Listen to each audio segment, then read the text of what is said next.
सूबे सरहद के दारकूमत पेशावर के अंदरून शहर में एक कार बम धमाके में 80 अफराद हलाक और 200 से जायद जख्मी हुए हैं। ये धमाका पेशावर के किस्सा ख्वानी बाजार की मार्केट पीपल मंडी में वाक़ मीना बाजार में हुआ है।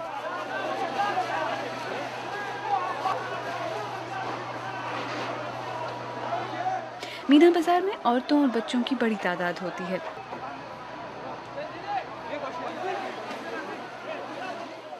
इस इलाके में कई इमारतों को आग लग गई है, जबकि एक इमारत मुनहदम भी हो गई है, जिसके मलबे तले लोग दबे हुए हैं।